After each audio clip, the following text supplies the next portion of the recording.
I was desperate. I knew that Davy was no longer the same. His constant absences, the cold stares, everything pointed to what I feared most. Another woman. I was told not to confront him directly, as it would only push him further away. But seeing my marriage fall apart, I decided to take radical action. A neighbor mentioned the name of a man, a sorcerer who could make any wish come true. In my mind, witchcraft was the last resort to save the love of my life. That night, I went to his house. The atmosphere was suffocating. The smell of herbs mixed with heavy incense made me dizzy. He looked at me with an intensity I will never forget.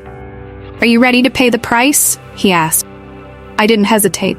"I'll do whatever it takes," I replied. My heart was racing, but the certainty that this could bring Davy back motivated me. He prepared a small bag with items I was to bury under our bed, warning me that the effects would start in 3 days. The first few days were full of anxiety. Every move Davy made was meticulously analyzed. He still seemed distant, but something began to change on the 3rd day. A sweeter look, more frequent touches, he seemed to be coming back to me. I convinced myself that the spell was working, and for a moment I believed I had won. However, something dark began to happen. Davy, who had once been so calm, started having fits of rage without any apparent reason. The nights, once quiet, were now disturbed by screams and nightmares. He would wake up sweating, mumbling names I didn't recognize. I tried to confront him, but the response was always the same. "I don't remember." The more I tried to understand him, the more distant he seemed, as if something or someone was pulling him away from me. Then, one night, I woke up with a cold chill. Davy wasn't by my side. I left the room, went downstairs, and to my horror, I saw him in the garden, mumbling incomprehensible things, staring fixedly at the ground. As I approached, I realized what he was holding. The bag I had buried. The same one the sorcerer had given me. "How did he know it was there?" "You meddled with forces you don't understand," he whispered, without looking away. I stepped back, terrified. The next day I sought out the sorcerer, demanding answers. He laughed, as if it were all a joke. "You wanted Davy back, didn't you? What you didn't tell me is that Davy had already made his own pact. He doesn't belong to you anymore." My blood ran cold. Everything made sense. Davy was already committed. Not to another woman. He had gotten involved with something much darker. Something I could never control. Each day that passed, Davy became more absent. His body present, but his soul seemed distant, trapped in a place I could never reach.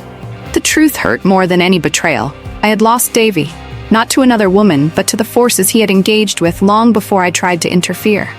And now, we were both paying the price. No spell could undo what was already sealed. In the following weeks, Davy became unrecognizable. He barely spoke, and when he did, his words were strange, as if they weren't his own. The man I once loved was disappearing before my eyes. I desperately tried to bring him back, but each day the darkness around him seemed to intensify. The shadows dancing in his eyes were no longer reflections of light. Something deeper, darker. One night, as I tried to sleep, I felt a cold weight on my chest, as if something was crushing me. I opened my eyes and saw Davy standing beside the bed, staring at me without blinking. His eyes, once full of life, now seemed empty, like deep wells of darkness. "You shouldn't have done that," he murmured, his voice filled with something inhuman. My body froze. I knew that wasn't the Davy I knew. The feeling of danger was palpable. Deep down, I knew he was beyond my reach, that something much greater was controlling his steps. But despite all the fear that gripped me, I still couldn't give up. I decided to seek help. I visited an old woman in town, known for dealing with things no one else understood. I told her everything, from the spell to Davy's behavior. She looked at me with deep sorrow. "You meddled with ancient forces. There's no going back without someone paying the price." I didn't fully understand what she meant. I asked what I could do to save Davy, and her answer terrified me. "There's a way to sever his bond with what consumes him, but it will require a sacrifice. Great sacrifice." Fear took hold of me, but I couldn't abandon him. I knew that, somehow, this was my fault. I asked what needed to be done, and she gave me precise instructions for a ritual that had to be performed on the next full moon. That night came faster than I expected. Davy was in an almost catatonic state, his body there, but his spirit absent. I prepared what the woman had instructed, feeling every part of my body tremble. In the middle of the night, I took Davy to the designated place, an open field, surrounded by ancient trees that seemed to watch over the area. In the center, there was a large stone where I was to position him. As I recited the words I had been given, the atmosphere around us changed. The air became heavy, almost impossible to breathe. I felt a dark presence approaching, something unseen but whose force was undeniable. Then it happened. A piercing scream came from Davy's mouth, but it wasn't his voice. It was something primal, ancient, that came from within him. And at that moment, I understood the depth of what was at stake. Suddenly, he passed out.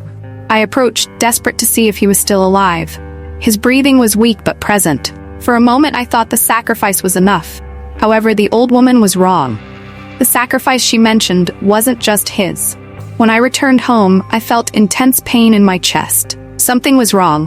When I looked in the mirror, I saw my own reflection. Something was missing, something essential. The cruel truth was revealed. To save Davy, I had given my own soul in exchange. Since that day, I live in an empty existence, haunted by the choices I made. Davy returned to normal, but he never knew what really happened. And me? Now, I'm just a shadow of what I once was. Wandering aimlessly, paying the price for meddling with forces I should never have touched. Subscribe to Disturbing Stories for more chilling stories like this. Don't forget to like and share with those who love this kind of content.